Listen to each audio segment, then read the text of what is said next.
Hi, this is Andrew Wall, director of the Fantasy Makers and the Science Fiction Makers. You're listening to Pints with Jack. That part of the line where I thought I could serve best was also the part that seemed to be thinnest, and to it I naturally went. This is Pints with Jack, Season 6, Episode 12, Planets in Peril. After Hours with Dr. David C. Downing.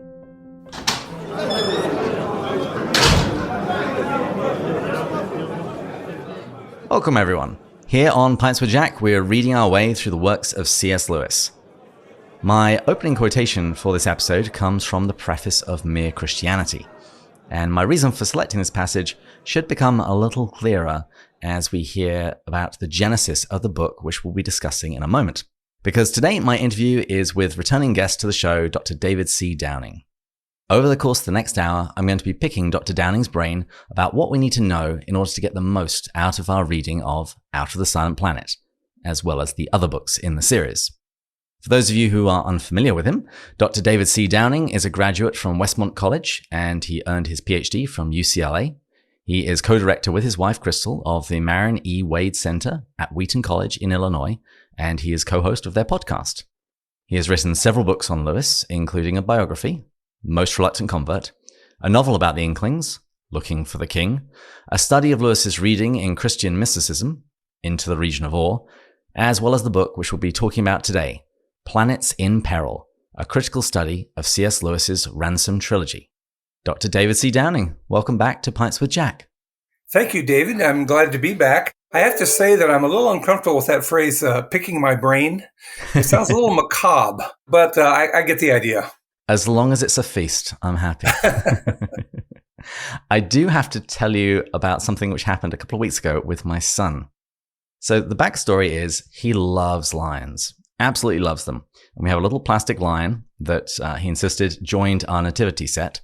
So you have Aslan and Jesus in the same scene.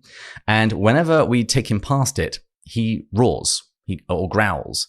And it's the same whenever he sees a picture of a lion, when we're reading a book, or if somebody just says lion at some point. And the other day, I came into my office and I was holding him and he just started roaring. And I looked around. The lion wasn't here. There weren't any books open. And then I saw what was on my computer screen. It was the graphic for today's episode with your face on the front of it. And I think my son saw your golden locks and your golden beard and assumed you were a lion. So I just wanted to share that with you because I just thought that was wonderful. I'll take that as a compliment. A few weeks ago, we give a lot of tours at the Wade Center. We have the wardrobe that Lewis had in his home in Ireland.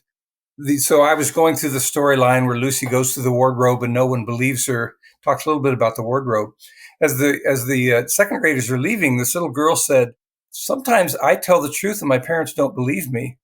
And I said, "Well, the more you tell the truth, the more they'll learn to trust you." And she said, "Well, thank you for believing Lucy." And then she walked away. And I'd been produced as Professor Downing. So I think she told her parents, I didn't meet Aslan, but I did meet the professor. So that's two characters I've got covered so far, it sounds like.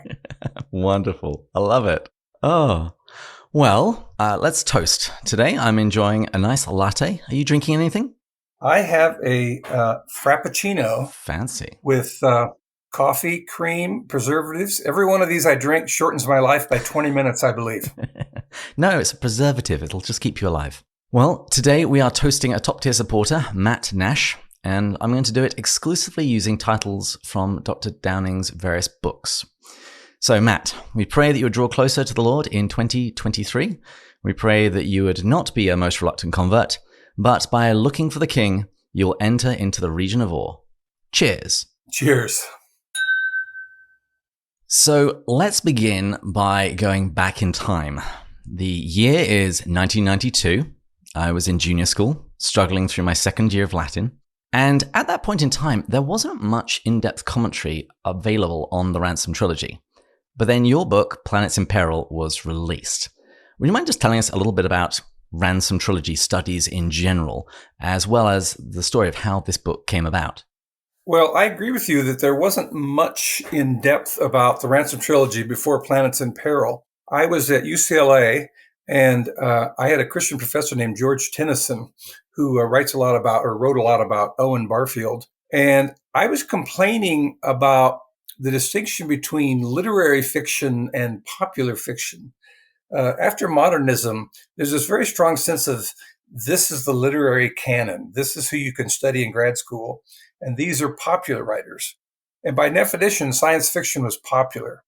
So you studied in 20th century British, you studied James Joyce, D.H. Lawrence, Virginia Woolf, those sort of authors.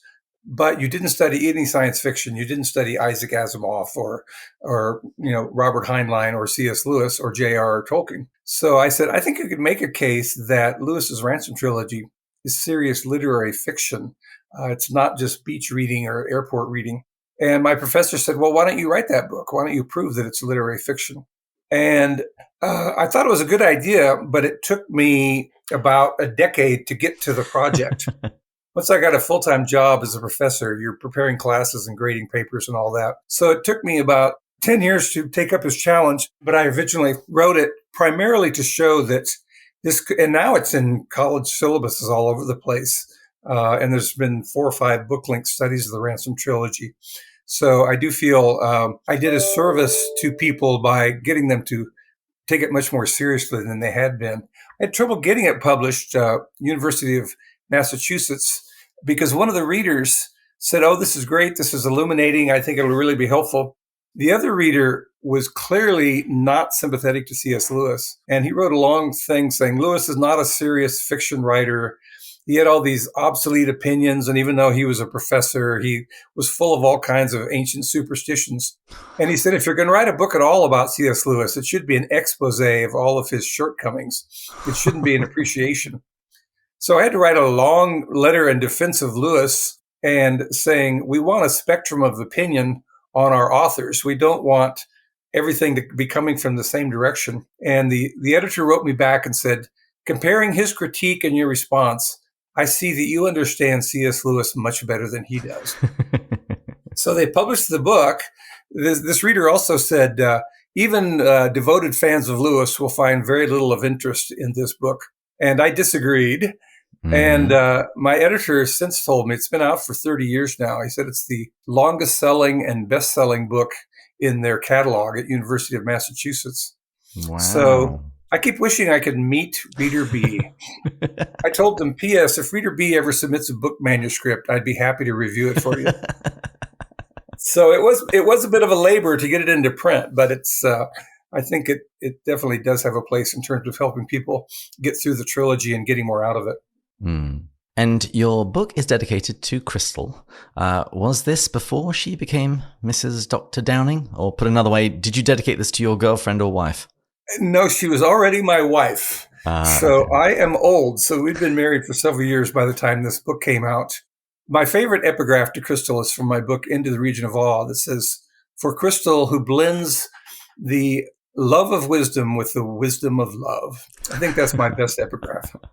Wow. Husbands out there, please take note. In our first episode this season, we mentioned the parallels between Ransom and Tolkien, because particularly of the background of the bet, the agreement between Lewis and Tolkien. One would write a space book, one would write a time travel book. However, in your book, you point out that there are many parallels between Ransom and Lewis. What are they?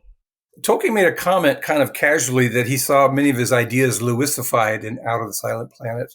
He helped Lewis get it published. At that time, Tolkien was already established because of The Hobbit. And Tolkien wrote a very insightful letter of evaluation of Out of the Silent Planet and sent it to a publisher. But I do think the character of Ransom is much more similar to Lewis himself than to Tolkien. He's a bachelor. Tolkien had 4 children, was married and had 4 children. He was a very strong anti-vivisectionist. Lewis wrote essays about not performing experiments on animals, and we see what that's like in That Hideous Strength. Mm-hmm. Now, he's a Christian. Of course, Tolkien and he were both Christians. He says he's handy in the kitchen, and Mrs. Moore, Lewis's adoptive mother, often had him doing housework and kitchen work. And Warren complained that time could be spent on writing. But I think there's nothing better to develop creative ideas when you're doing kind of simple manual labor. Mm. So I think I disagree with with war and that was not time well spent. He says Cambridge rather than Oxford, and he makes him a linguist. But Lewis explained in a letter that the only reason he made him a linguist is so he could pick up Malacandrian very quickly. He could figure out the language. So I think the similarities with Lewis are much more, even a lot of biographical details. As you dive into Lewis's letters and biographical, his memoir, Surprised by Joy, when Lewis's mother died, he said there was a Shakespeare calendar on the wall that day that said, men must endure their going hence, ripeness is all. And then there's a funeral service for the dead Harassa. And in their dirge or their lament, they say, let it go hence, let it go hence, let it be no body. So those little details tend to refer back to things that only Lewis would remember or be a part of his consciousness. And listeners, you're already starting to see why I love Dr. Downing's books, as he drops these little things that you just read through and didn't think twice about them. And you then discover that there's a deep connection both to Lewis and his life events and books that he read. So in the first chapter of your book, you spend some time talking about Lewis's life. How does this affect our reading of Out of the Silent Planet? And in so doing, are we committing the personal heresy? Well, I would say yes on the biographical context being helpful. And I would say if I committed to personal heresy, I didn't do it on purpose. All heretics say that. Lewis was primarily, in his book, The Personal Heresy, he's primarily critiquing critics who go past the text to say, oh, here's the Freudian complexes of the author. They must have had a daddy problem or repressed impulses. And so they're not really reading the text. They're saying, I'm the therapist and the author is my patient. Or else there were a lot of Marxist criticism, which was when we read Dickens, the real point is the class struggle and everyone is trying to strive to do better. And they're not really reading the text as a literary text. They're reading it as a document for some thesis of theirs, which is not, strictly speaking, literary. But Lewis himself was open to biographical context. He does it in his book on Milton. He talks about Milton. He really liked a book by Carolyn Spurgeon on Shakespeare's use of imagery and how that came from his own consciousness and his time period of King James. So Lewis himself was willing to use biographical information to enrich your understanding of the text. He just didn't like you using the text for non-literary purposes. I just read an essay of his called The Anthropological Approach, in which critics are reading Sir Gawain and the Green Knight, and they say, oh, Gawain seems to be based on some sort of a god figure because he rises in the morning, or a sun god. And the Green Knight seems to be the green man or some kind of vegetation god. And Lewis says, well, I see how literature helps anthropologists understand their subject, but I don't see how anthropology helps literary critics understand their subject. We're taking the more clear in literature and we're interpreting it in terms of the less clear, which is the speculative folklore behind the story. Yeah, so he always wanted you to look at the text, not to look through the text at the author or the culture behind it. And if listeners would like to hear some more commentary on the anthropological approach, if you go to pintswithjack.com/essays and search for that essay, you'll see that there's a link there to the Wade Center podcast where you can hear the Downings talk about it in more detail. Let's just return, though, to Lewis's life. What is it that people need to know or at least remember about Lewis's life as they come to Out of the Silent Planet? How does it illuminate it? Well, once again, there's a lot of details. I mentioned his mother's death at 9, which is very traumatic for him. He considered his childhood before his mother died as being a kind of paradise. He considered it an Eden that was innocent but insecure. And even at Out of the Silent Planet, when he first lands on Mars, he says it was like a child's watercolor, and there was a pale blue winter sky. When you read his memoir, his letters, his favorite season was winter. And he loved drawing, even as an adult, he loved drawing in the margins of his pictures. And he saved all his childhood pictures. So when you see him use the word child, that almost always takes him back to the innocence and the wonder of the time before his mother died and he went off to school. When you see the word boyhood, that he didn't like boarding schools. At one point, he threatened to shoot himself unless his father took him out of boarding school. And he saw boys and schools as noisy and competitive, lacking in wonder, lacking in true camaraderie. And throughout his books, he has special terminology that he applies differently than most people. And it becomes clearest when you read Surprised by Joy. Childhood is always a good thing. He even uses the word childish as a good trait. Normally we think of childish as being selfish or bratty. And he always uses boyhood as a negative trait. He'll say materialism is for men, or still more boys, who can't imagine. So he'll actually go that direction in terms of boys. In Peril, when he's trying to convince Weston to confess his sins, he says, well, say a child's prayer if you can't say a man's. So the main reason I went through Surprised by Joy, he wrote it, so he's inviting the personal heresy. It's one thing to go back to someone's hometown and dig up all these details about their childhood, like people do for Mark Twain or other authors. But he gave us a memoir with a lot of clues as to the way he thought. Even the way he uses language. He says, I was a pagan living among obsolete Christians or something of that sort. And you think pagan, that means you party a lot, pagan. But by pagan, he means classical writers. He means pre-Christian. He says paganism was the childhood of Christianity. And then you see both words that way. It's a good thing. And he says when people ask what happened to pagans, well, a lot of them became Christians. That's what happened to them. They matured into being Christians. So I think one of the main things that I benefited from was noticing how he uses languages and also his explicit organizing of his memoir according to the search for joy, the search for Sehnsucht. We all have these feelings of inconsolable longing. It's as if we know that paradise is out there, but we've been cast out of paradise. And he thought that was a major clue to Christian faith, that we're all homesick for heaven without knowing it. So I tried to pick out those motifs from Surprised by Joy and apply them not only to the Ransom Trilogy, but most of those word choices and attitudes also show up in Narnia and Till We Have Faces. Mm-hmm. He was very consistent that way. So much read a book called The Lewis Lexicon, in which you would take all these words that had a specialized meaning for him and to make sure that you're understanding the way he used the word rather than maybe the dictionary definition. It's funny you should say that, because I actually had the Walter Hooper C.S. Lewis Encyclopedia arrive today, and I intend to use it for exactly that purpose, to be able to look up what particular associations there are with such terms. Yeah, that's a great resource. He wrote one called C.S. Lewis Companion and Guide. Has that been renamed the C.S. Lewis Encyclopedia? I think it may have changed titles. No, I just have a very poor short-term memory. Well, that's an excellent reference source. He summarizes all the books, and then he gives what the reviewer said about them. Then he gives a mini biography of Lewis, which is very concise and helpful. And then he goes into who's who are all the key people in Lewis's life, and what concepts were lifelong paradigms for Lewis. So I'm glad you brought up that book. That's one of Walter Hooper's greatest services to C.S. Lewis studies, is putting together that reference source. And it was kind of difficult to get as well. So it was well worth the find. Now, earlier in the season, I read Jack's letter to Sister Penelope about smuggling theology past watchful dragons. Right. And you devote the second chapter of your book to the Christian vision of the trilogy. What do you see as the chief theological ideas Lewis wanted to communicate? Well, something I wanted to do in Narnia, as well as the Ransom Trilogy, is to get people to shake off this kind of sacred stupor. They know the general Christian story, the incarnation, the crucifixion, but it's become stale for them.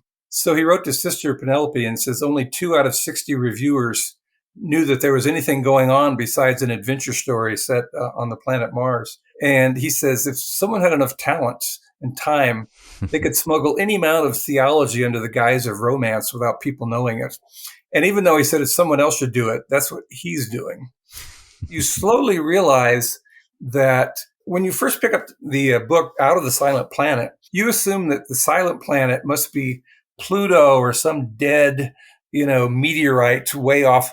And slowly it dawns on you that we, Earth, we're the silent planet. The Archon, or the tutelary spirit who's supposed to be the ruler of our planet, has rebelled against Maleldil. And so Venus, Perilandra, and Mars, Malacandra, they're still in fellowship. They're still part of the chain of being that leads up to Maleldil. And it's always interesting when I teach the class, I don't give them much background. And suddenly students go, no, wait a minute. There's Melildil the elder and Melildil the younger. And the Archon of the Oyarsa of Mars says, we've been longing to look into what Melildil is doing to try to rescue the silent planet, Thulcandra. And you suddenly go, well, that's Christian theology. Mm-hmm. It's very medieval. Each planet has its own tutelary spirit. I even like when the Oyarsa says to Ransom, these are things into which we long to look. And you remember from the Bible where it says these are things in which angels long to look. That's another little clue that the Oyarsa is an archangel. So he definitely wanted you to say the reason there's so much war and strife and injustice on Earth is we're the fallen planet. And even a Christian like Ransom, he's full of anxiety and distrust because he spent his whole world in rebel territory. Lewis is more or less saying we're like occupied France during World War II. Our whole lives have been very constricted by being controlled by the enemy. He even expects Malacandra to be full of horrors and monsters and all that kind of thing. And when he gets there, it's an unfallen world. So even these strange creatures are actually, good creatures, trusting creatures in fellowship with Melildil. So very slowly, he gives you a science fiction premise, which turns into Christian theology. He did the same thing, obviously, with Narnia again. What if God came to a planet as a lion rather than a human, but still had to perform a sacrifice for the fallen? And I think it's very clever. When I first read Perilandra, his Eldils are angels, but they don't appear with wings and halos and harps. They're these kind of footsteps of light, or these little pillars of light that you can only see out of your peripheral vision. I was reading it at the library when I was at Westmont. I was walking back in the moonlight, and the moonlight was filtering through the leaves. And I had the strongest feeling that I was surrounded by Eldils. So he really wants to work on your imagination, not hammer away at your intellect. And I think it's a reason we're talking about it all these years later is it's a very successful strategy. Now, you mentioned that this was a medieval conception with a guardian angel of each planet. And you devote chapter 3 of your book to the elements of classicalism and medievalism in the trilogy. What are some more of these elements? And more importantly, why do they matter? Well, Lewis wrote a whole book called The Discarded Image about the medieval worldview. And he says that cosmology was actually the greatest work of art that came out of the medieval era. This idea of Earth is at the center, and then you have the planets, and then you have the fixed stars, and then you have the realm of Empyrean, which means the realm of fire. And Lewis felt that even though it's not literally true, it was emotionally a much more satisfying way to be in the cosmos than the way moderns are. Moderns think of the cosmos as dark and cold and endless, and Earth is just a point of almost no value or significance in the huge cosmos.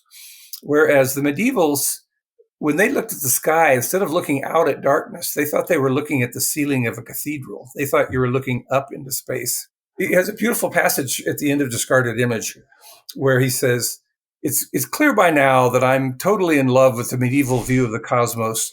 It has one major flaw. It's not true.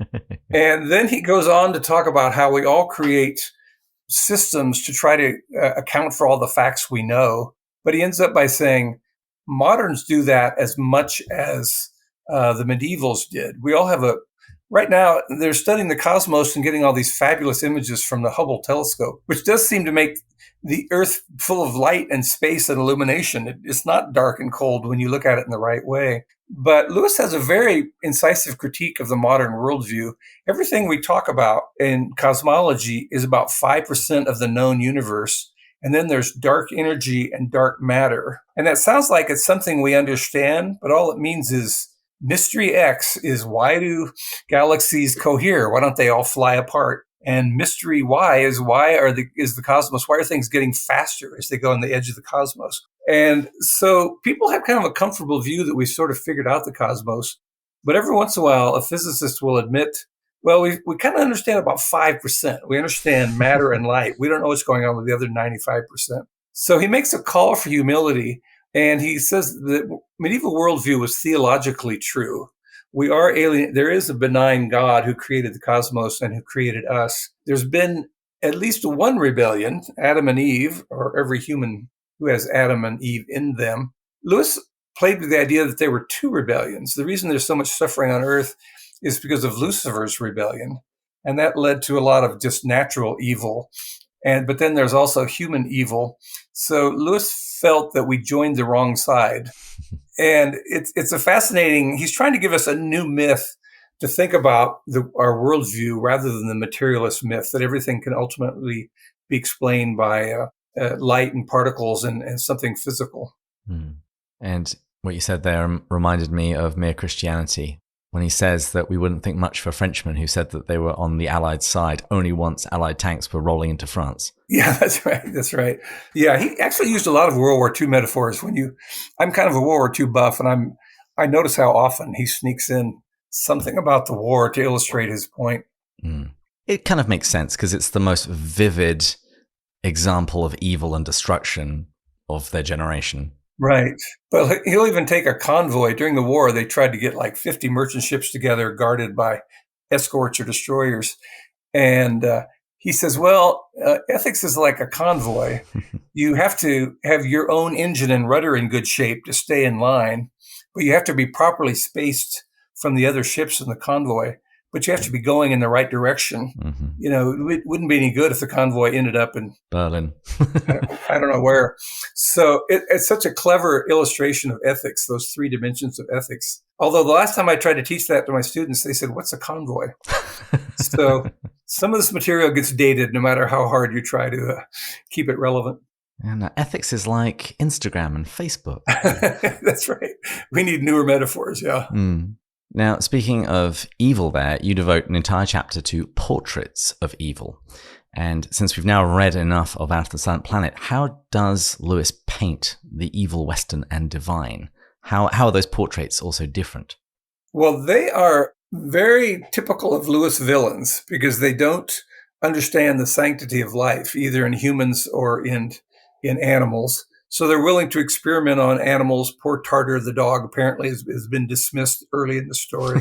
They don't appreciate the sanctity of life. The exact same thing with Narnia villains. They use hellish oaths. They'll say, oh, hell, or I'm not going to do this infernal business.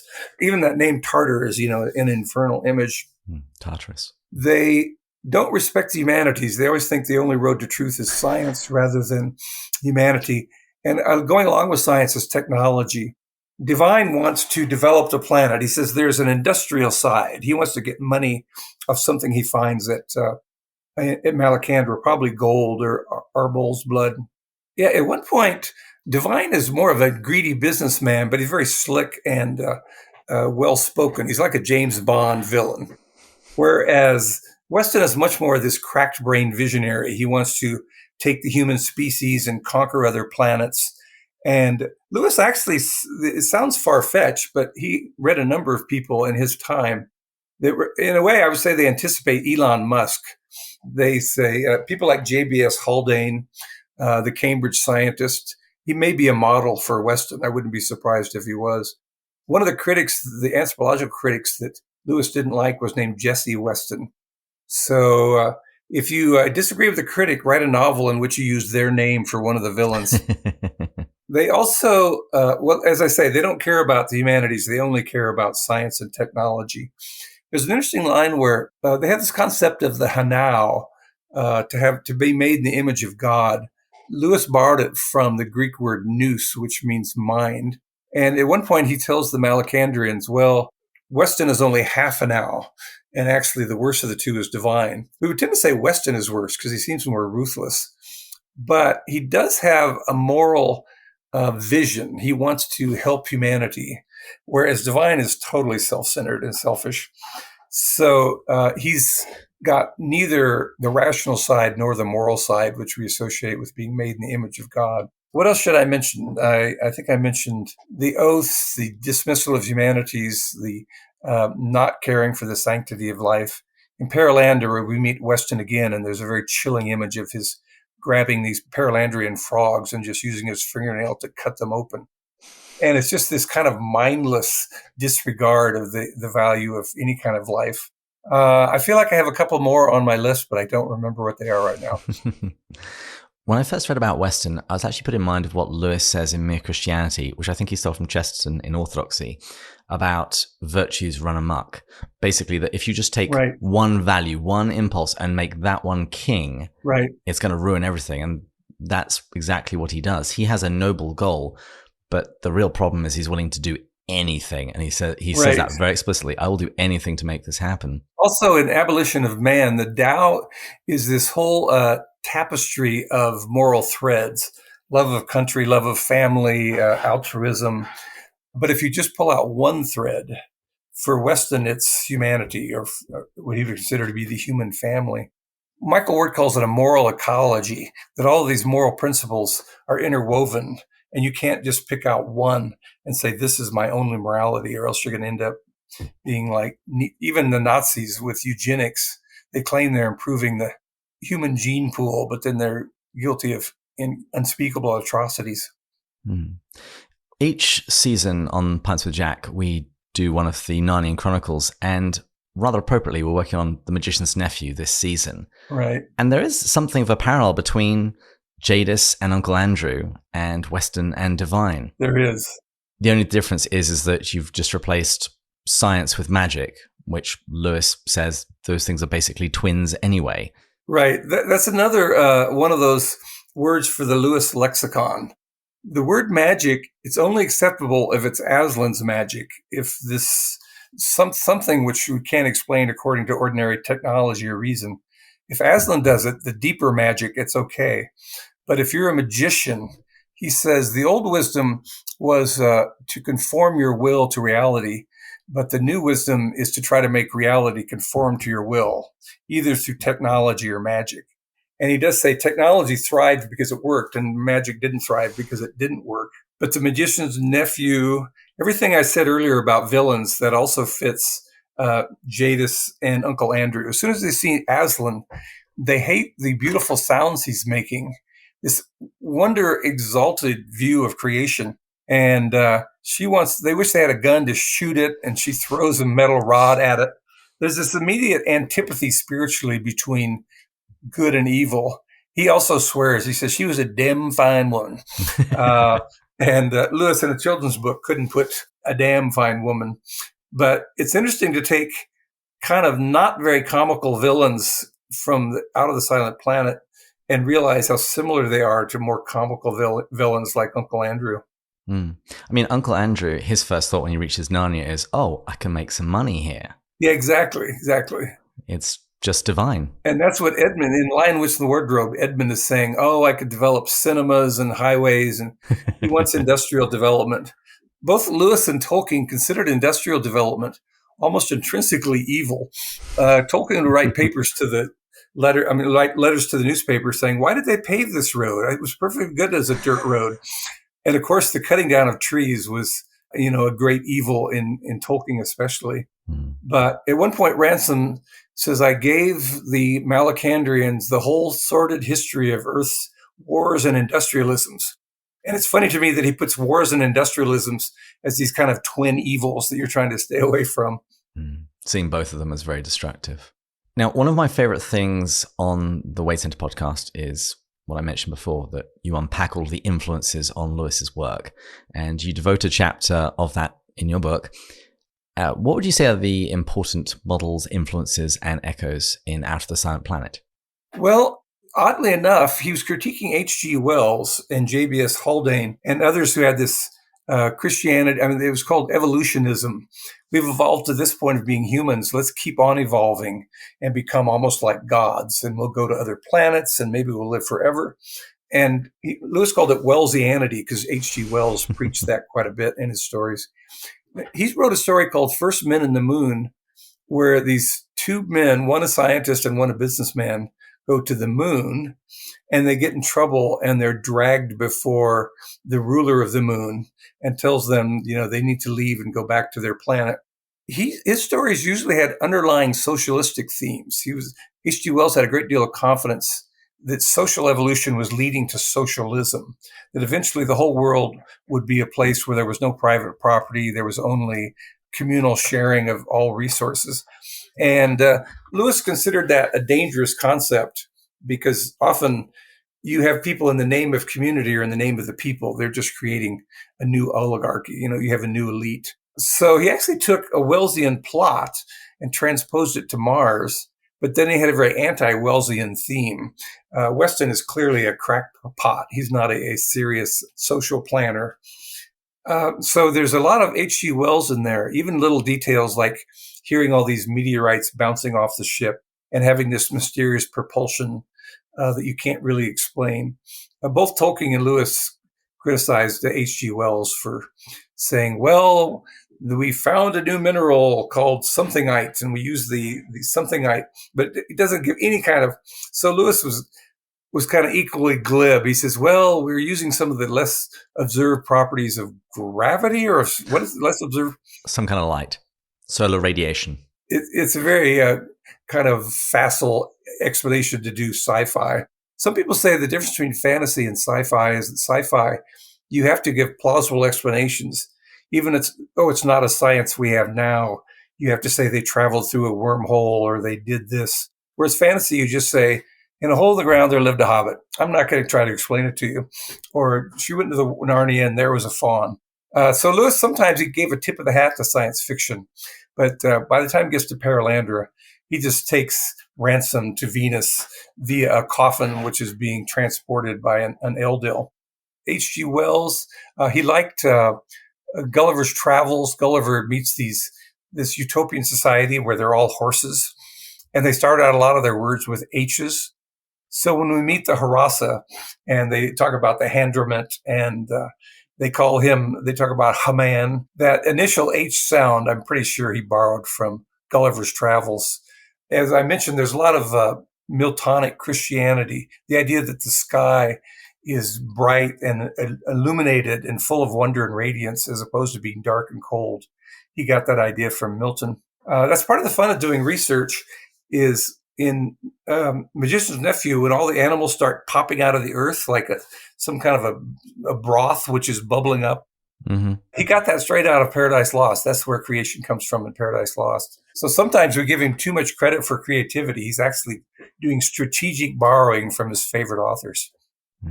Well, that's just research, isn't it? If you just steal from one source, it's plagiarism. If you steal from lots of sources, it's research. That's right. Someone said to be original doesn't mean that you didn't imitate anyone. It means that no one can imitate you. And that's a good point. Most of Shakespeare's narratives, most of his plays were based on existing storylines. Mm-hmm. He just made them a lot better than his sources did. Yeah, they're all mostly very similar. There's just like one plot point that changes. Romeo and Juliet and Much Ado About Nothing is, what if the message didn't get through about the sleeping drug? Yeah, that's true. It makes for a lot better story, though, don't you think? Yeah. Well, at the time of recording, we just recorded our episode where we discussed Chapter 2 of Out of the Silent Planet, where Ransom has his dream about the walled garden, and we had some spirited discussion as to what it meant. What do you make of it? Well, I can only speculate. Sometimes I feel sure I know what's going on, as when they talk about the Hanau. I'm sure that's the idea of noose from one of his letters. With the dream, my best guess, a major medieval concept is the enclosed garden or the walled garden. And it's this kind of sacred place. We see that in that hideous strength when Jane first goes to St. Anne's. The allegory of love, one of the main images in these love allegories, was the walled garden, which represents the heart or the soul of the beloved woman. So it's partly, I think it has to, the fact that he's has to climb over the wall. When I first read this in college, it said he put his coat down to protect from the broken bottles. And I didn't know what that meant until I went to England. And these older walls, they actually take bottles and put them in the cement and break them off. So it's like their form of barbed wire. Mm-hmm. My best guess was after his adventures on Malacandra, he's going to be a citizen of the field of Arbol, the solar system. He's no longer going to be just a citizen of Earth. And so he's half in and half out. When he's hanging on the wall and one part's cold and one part's not. And it comes up again in Perilandra when he lands. He's been in this translucent coffin and part of his body gets sunburned and part doesn't. So the green lady calls him piebald because he's kind of dappled. He's got one light side and one dark side. And that whole novel, he struggles between obeying Maleldil and feeling angry that he's been given this mission, which is way over his head. Finally, when he decides that he needs to fight Weston, he notices that his dappled appearance has disappeared. So my theory is it has to do with his being almost like the old Adam versus the person who submitted to Christ, that he's going to be a dual citizen of the heavens and of earth, and he's going to struggle with that for the next 3 novels or the next 2 novels. That's only my guess. I can't find a letter where he will nail down for me why he put in that dream sequence. So I will let you and your friends speculate all you want, because I don't have a definitive answer to that one. Well, what you said there was very similar to what I said, so I'm going to assume that was correct. As we near the end of our time together, I just want to talk more generally about the book. What is it that you think that we should be paying attention to as we read through the book? And what should we be attending to as we follow Ransom on his adventures to get the most out of it that we possibly can? Well, I think one dimension not to neglect is to see this trilogy as Ransom's spiritual journey. It's a cosmic voyage, is a spiritual journey. A lot of times the protagonists are rather flat. When John Carter goes to Marge, he's pretty much John Carter at the beginning and John Carter at the end. And there's nothing wrong with that for some fiction, which is primarily for entertainment. But Ransom is from a fallen world, and he has a lot of anxieties. When he gets kidnapped, of course, he's very anxious about being carried off to a different world. But he's worried about meeting the Martians. He finally meets the Harassa, and he's reassured that they're good creatures. In fact, they're admirable creatures. But then he gets anxious all over again about meeting the Sorns, which I think for Lewis is kind of his image of the boogeyman. And then he gets anxious all over again about having an audience with Oyarsa. Every single time he's on an unfallen planet, so his apprehensions tend to be overblown because his imagination has been spoiled by growing up in a fallen planet. So, and this continues in Perilandra and somewhat in that hideous strength. So I would tell readers, don't neglect to pay attention to this as Ransom's spiritual journey. He's kind of growing in maturity. Also, there's a lot of wonderful imagery. When Lewis wants you to like something, when Ransom sees the space for the first time from the ship, he says the moon was nowhere to be seen. He describes it as a royal tapestry, and there's all these golds and all these heraldic images. So watch how often he's kind of seducing you with the idea that a medieval worldview was much more charming and glorious than the modern worldview. There's another word to add to our Lewis lexicon, which is heraldry or heraldic. Mm-hmm. He loved the vivid colors and the timeless icons of the lions and the unicorns and the swords and the shields. And in Perilandra, when he first meets this dragon, dragons on Earth are generally fearsome and evil, but on Perilandra, he's kind of a little pet dragon. But he says it was a heraldically colored dragon, and you immediately know that somehow that's a good thing. Same thing in Great Divorce. He says a big bus came up and it was colored. It had all the colors of heraldry. So I think he just wants to recapture the charm and the wonder and the glory of a medieval worldview, even if it's not accurate in a lot of details. It invites you to be in proper relationship with the creator of the cosmos, that in a way that many people don't ever experience that intellectually or emotionally. Wonderful. Dr. David C. Downing, thank you for coming on the show. Thank you for having me. It's been a great conversation. As the landlord rings the bell for final drinks, can you please tell us where people can go to find out more about you and pick up a copy of Planets in Peril? Well, Planets in Peril is available from the publisher, University of Massachusetts. It's also on Amazon, and they've got an author bio if you want just a general outline of my personal history. I've not been to Malacandra or Perilandra, except in imagination. And we also have all of Crystal and my books at the Wade Center. If you ever get a chance to visit the Wade, we can show you some wonderful things. We can show you the first draft of Letters to Malcolm, which never made it into the book. We have 2,400 of Lewis's own books, which he wrote in. So I was just reading, he was reading a book by Samuel Butler, and Butler said, This is a matter of rational demonstration, not mere mystical intuition. And Lewis wrote in the margin, this man is a fool. And then he defined mysticism. So yes, if you ever come to the Wade, you can get discount copies of all of these books from the Wade Center. Mm. And speaking for our family, we're aiming to get there before the summer. Oh, we'd love to have you. Let us know in advance, and we'll pull some treasures from the vault downstairs that you'll enjoy seeing. Wonderful. You also have a podcast at the Wade Center. Would you mind telling people what goes on there?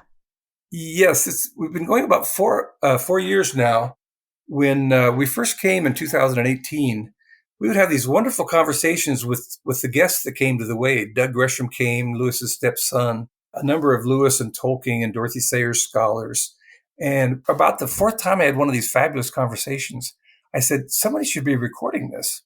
And then we have a very talented producer at the Wade Center named Aaron Hill. And he said, well, why don't we make it into a podcast? Just have them come in, put them in front of a couple of microphones and save them. So for about 2 years, we were primarily interviewing guests of the Wade. And then when COVID came, we didn't want to stop the podcast. So my wife, Crystal, and I and Aaron just started having discussions of a 6-parter on Lord of the Rings, 7 parts on the Narnia Chronicles. We've worked through all of Lewis's and Tolkien's major books. Now we're going to do more with George MacDonald and G.K. Chesterton. So it's out there. I think we're over 120,000 listens in over 100 countries. It's interesting to me that we get emails from Malaysia and Turkey and Kazakhstan. And often they're Christians who feel very isolated, and they're trying to reach out and connect with a larger Christian community. So we enjoy that international scope to the podcast. We'll be going to 1 podcast a month starting this month. We're going to start doing short videos called Wonders of the Wade, which we're going to put on YouTube. And we'll give you a close-up look of Lewis's wardrobe and Tolkien's pipe and a lot of rough drafts that never made it to publication. So that'll be a fun addition to trying to help people. If you can't come to the Wade, we'll bring the Wade to you. That's sort of our motto. Well, there was one more thing that I wanted to ask. We're planning on reading Surprised by Joy next season. Can you give us an update as to the timeline for the upcoming annotated edition? Well, I'm about 2/3 of the way through the annotations, and so I need to finish that. And then we're going to make it annotated and illustrated. So my colleague at the Wade, Marjorie Lant Mead, is going to pull out pictures of Warren and Jack as boys, pictures of the schools they attended. He calls Malvern College, which was like a what we would call a private high school in America. He calls it Wyvern College. And last time I was at Malvern, I noticed that they have wyverns, carved wyverns in the chapel. These are like 4-legged lizards. They're sort of, like mini dragons. And so I think this would be one of those annotations with a picture. Maybe he called it Wyvern because it sounds like Malvern, and because they actually have these little lizards carved into the roof of the chapel. So I'm about 2/3 of the way done. Once we had illustrations, we're hoping to bring it out from HarperCollins. Probably be at least a year and a half. These things go slowly. I need you to do my work for me. Hurry up. That's right. Well, thanks again to Dr. Downing for coming on the show. Thank you all for listening, all of our Patreon supporters, especially our top tier supporters, Matt, Jake, James, Erica, Marvin, Joelle, Deborah, Amanda, Thomas, Bill, Bud, Shane, Kay, Paul, Gimberly, Gillis, Gary, Stephen, Matt, Kelly, Chris, James, Kate, Peter, David, Angela, and Rowdy. We pray for all of our listeners and all of the prayer requests on our Slack channel every Tuesday. And if you've enjoyed this episode, please pick up a copy of Planets in Peril and do a study with somebody that you like talking to.